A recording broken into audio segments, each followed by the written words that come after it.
Hi, welcome to the High Grow Garden channel. In the last video, I discussed the personal reasons I became interested in vertical food gardening. In this video, I want to discuss the technical reasons that make vertical gardening so appealing to me. Of course, like all methods and techniques, vertical gardening also presents some limitations which need to be, at the very least, acknowledged. Let me begin with the positives.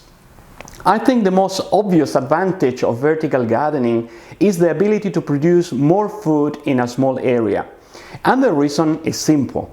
The more plants I can have receiving direct sunlight, the more food I can produce. Working in my garden, I have been able to change many things, such as the soil, access to water, and I'm sure I would even be able to change the temperature for my plants with the help of a greenhouse. But the one thing I cannot change is the amount of sunlight that falls on my garden on a daily basis. By growing plants vertically, I allow those plants to capture more of the energy from the sun, so I can get more food for us. Another important advantage for me is that with vertical gardening, I can choose the type of soil where I grow my plants. This is so important to me because I think I must have the worst garden soil in the whole neighborhood. Whenever I have tried to make a hole in the garden, it feels like I'm trying to break some bricks.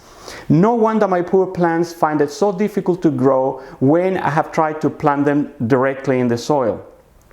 We have been forced to grow all our plants in containers, so vertical gardening is only an extension of what we are doing already anyway. Vertical gardens also force us to use water more efficiently.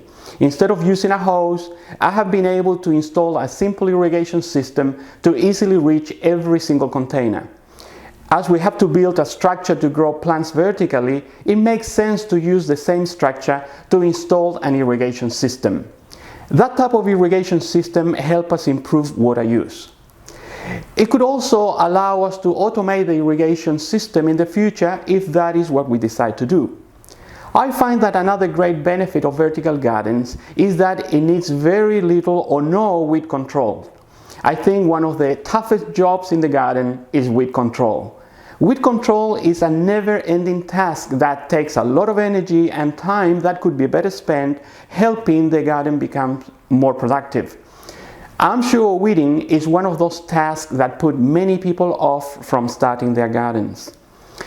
Having less insects and slugs attacking our vegetables is no doubt another great benefit. When I used to grow lettuce in a raised bed, I always found small slugs between the leaves. And no matter how much I tried to wash the lettuce carefully, once in a while we would find a little slug in the salad. That gave my lettuce a pretty poor reputation amongst my children, exactly the opposite of what I wanted to achieve. Fortunately, I have noticed that slugs and crawling insects don't appear to be interested in climbing my vertical garden. But one thing that I really love about vertical garden is that I don't have to bend over to reach my plants. Most of the little work that is needed to maintain the garden can be done standing, so my back feels so much better. I think all the benefits I have mentioned more than justified having a serious look at vertical gardening. But it would not be right if I don't at least acknowledge a couple of disadvantages or limitations. First, I have found that many of the vertical systems proposed in magazines and videos rely on hydroponic technology to make them work.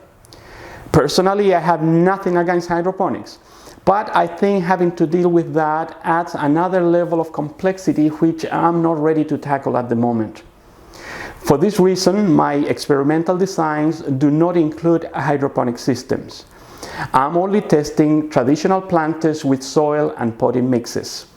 In the future, I'm sure I will experiment with hydroponic systems, but for now, it is traditional container grown plants for me.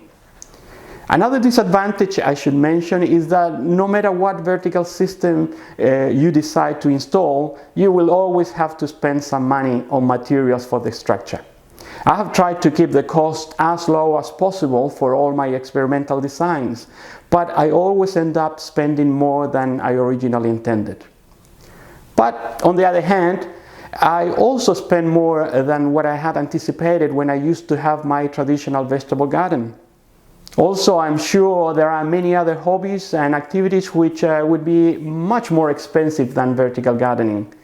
So overall, I think the benefits of vertical gardening exceed the disadvantages by far.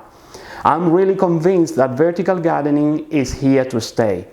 Not only that, I also think that vertical gardening will be the only option left for most people in cities where availability of land for big backyards is rapidly disappearing. So what do you think? Is vertical gardening a good option for you? Have I missed any disadvantages or advantages? Let me know your thoughts in the comment section below.